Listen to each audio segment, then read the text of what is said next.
Praise the lord, హల్లెలూయా. మన ప్రభువైన యేసుక్రీస్తు నామం పేరట ఈ ఉదయకాల సమయంలో మార్నింగ్ లవ్ వర్డ్స్ ద్వారా యేసయ్య ప్రేమ గల మాటలు మీకు అందించడానికి ప్రభు ఇచ్చిన శ్రేష్టమైన కృపకై సమస్త ఘనత మహిమ ప్రభావం కలుగును గాక. దేవుని బిడ్డలారా, ఒక చిన్న ప్రార్థన రిక్వెస్ట్ మీ ముందు ఉంచుతున్నాను. దయచేసి ప్రార్థన చేయండి.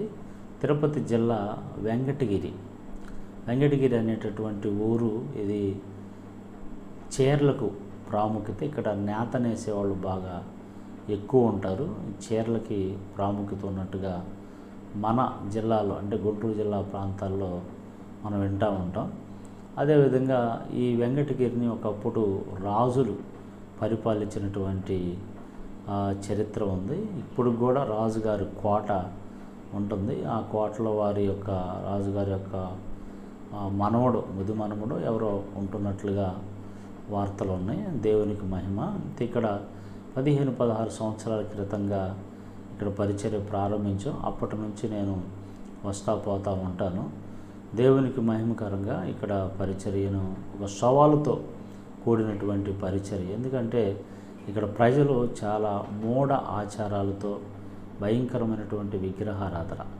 ఇక్కడ కులమత భేదం అనేది ఏమి లేదు. అందరూ ప్రతి ఇంటికి ఒక గుడి ఉంటుంది, విగ్రహారాధన గుడి ఉంటుంది. అందరూ మరి విగ్రహారాధనే.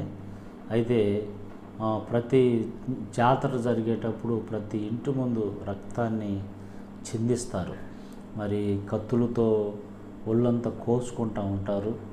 మరి అగ్ని దాటిస్తూ ఉంటారు, బలులు ఇస్తూ ఉంటారు. ఇట్లా భయంకరమైనటువంటి విచిత్రాల ఆచారాలతో కూడినటువంటి పద్ధతులు ఇక్కడ చూస్తూ ఉన్నాం. ఇక్కడ సేవ చేయటం అంటే చాలా సవాలుతో కూడినటువంటిది అన్నమాట ఇక్కడ పరిచర్య. ఈ చుట్టుపక్కల ప్రాంతాలు కూడా చాలా చోట్ల పరిచర్యలు లేవు. కొన్ని సంఘాలు, ఊర్లు పరిచర్య లేని ఊర్లు ఉన్నాయి. మన సైడు, అటు గుంటూరు సైడు, కృష్ణా సైడు పక్కనే చర్చీలు కడతా ఉన్నారు. సేవ లేని ప్రాంతాలు ఇటు చాలా ఉన్నాయి. ఎవరైనా సేవ చేయాలనుకుంటే ఇటు రండి. ఇటు సేవ చేస్తే మీరు ధన్యులు అవుతారు.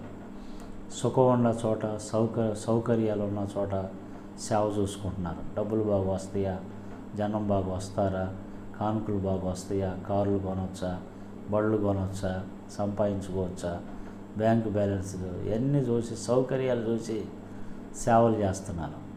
సేవ లేని ప్రాంతాలు ఇటు చాలా ఉన్నాయి. రండి, మేము పరిచర్య చూపిస్తాము. దేవునికి మహిమ. మా గురించి కూడా ప్రార్థన చేయండి.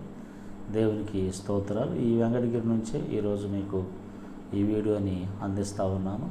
ఈరోజు దేవుడు మనతో ఏం మాట్లాడుతూ ఉన్నాడో చూద్దాం. యెషయా గ్రంథం 38వ అధ్యాయము 5వ వచనంలో, నీవు కన్నీళ్లు విడుచుట చూచితిని, నీ ప్రార్థన నేను అంగీకరించి ఉన్నాను. భక్తుడైన యెషయాతో ద్వారా హిజ్కియాతో దేవుడు మాట్లాడినటువంటి ఈ మాట. మరణకరమైనటువంటి రోగం వచ్చినప్పుడు ఆయన ఏడుస్తూ, కన్నీళ్లు గారుస్తూ, దేవుని తట్టు చూడటానికి కూడా ఆయన యోగ్యుడను కానని ముఖాన్ని గోడ తట్టు తిప్పుకొని మరి కన్నీళ్లు గారుస్తూ తను తగ్గించుకొని ప్రార్థన చేస్తున్నప్పుడు దేవుడు అన్నాడు, నీ కన్నీళ్లు నేను చూశాను, నీ ప్రార్థన నేను అంగీకరించాను.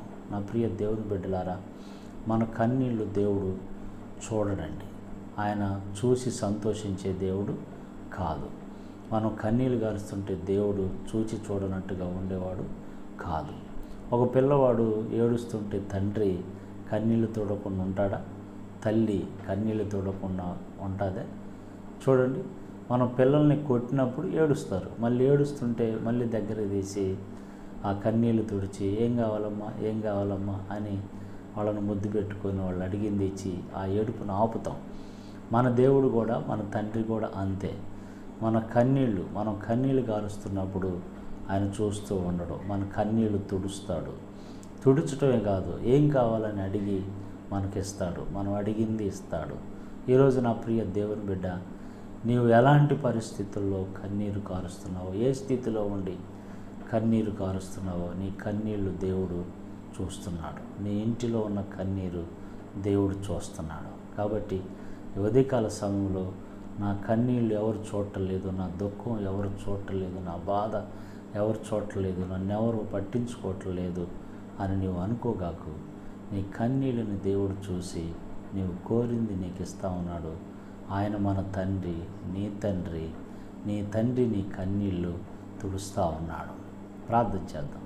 సర్వకృపనిధి యేసు ప్రభువా, నీ గొప్ప నామాన్ని బట్టి స్తోత్రాలు. ఆయన ఈ మాటలు వింటున్న బిడ్డల కుటుంబాలు ఎవరైనా కన్నీటితో ఉంటే వారి కన్నీరు తుడిచి వారి కోరింది ఇచ్చి సంతోషపెట్టమని యేసు నామములో ప్రార్థిస్తున్నాం తండ్రి. Amen, amen.